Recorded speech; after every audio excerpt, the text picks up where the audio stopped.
Chapter 25. 70 Years of Captivity. This message for all the people of Judah came to Jeremiah from the Lord during the 4th year of Jehoiakim's reign over Judah. This was the year when King Nebuchadnezzar of Babylon began his reign. Jeremiah the prophet said to all the people in Judah and Jerusalem, "For the past 23 years, from the 13th year of the reign of Josiah son of Ammon, king of Judah, until now, the Lord has been giving me his messages. I have faithfully passed them on to you, but you have not listened.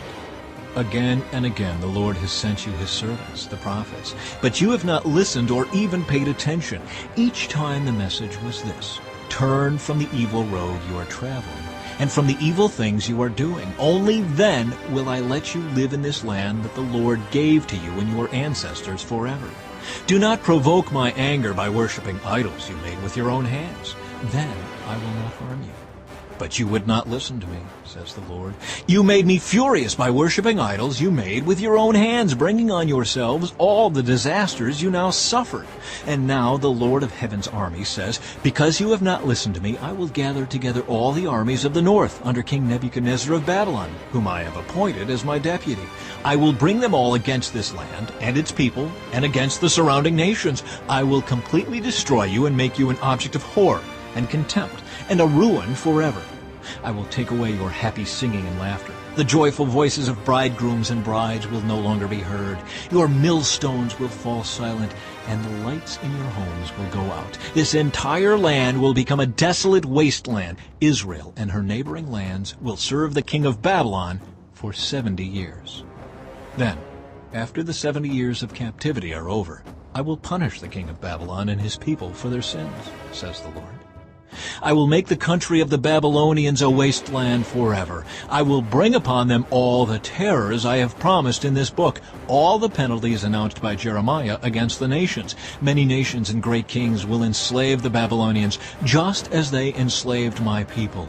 I will punish them in proportion to the suffering they cause my people." The cup of the Lord's anger. This is what the Lord, the God of Israel, said to me. Take from my hand this cup, filled to the brim with my anger, and make all the nations to whom I send you drink from it. When they drink from it, they will stagger, crazed by the warfare I will send against them. So I took the cup of anger from the Lord, and made all the nations drink from it, every nation to which the Lord sent me. I went to Jerusalem and the other towns of Judah, and their kings and officials drank from the cup. From that day until this, they have been a desolate ruin, an object of horror, contempt, and cursing.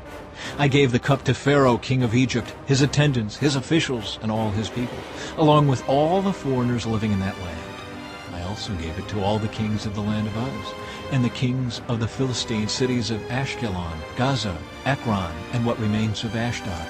Then I gave the cup to the nations of Edom, Moab, and Ammon, and the kings of Tyre and Sidon, and the kings of the regions across the sea. I gave it to Dedan, Tema, and Buz, and to the people who live in distant places.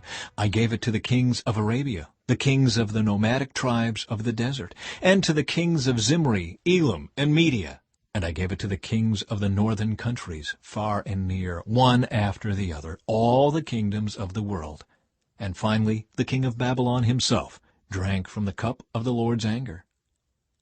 Then the Lord said to me, "Now tell them, this is what the Lord of heaven's armies, the God of Israel, says. Drink from this cup of my anger, get drunk and vomit, fall to rise no more, for I am sending terrible wars against you. And if they refuse to accept the cup, tell them, the Lord of heaven's armies says, you have no choice but to drink from it. I have begun to punish Jerusalem, the city that bears my name. Now should I let you go unpunished? No, you will not escape disaster.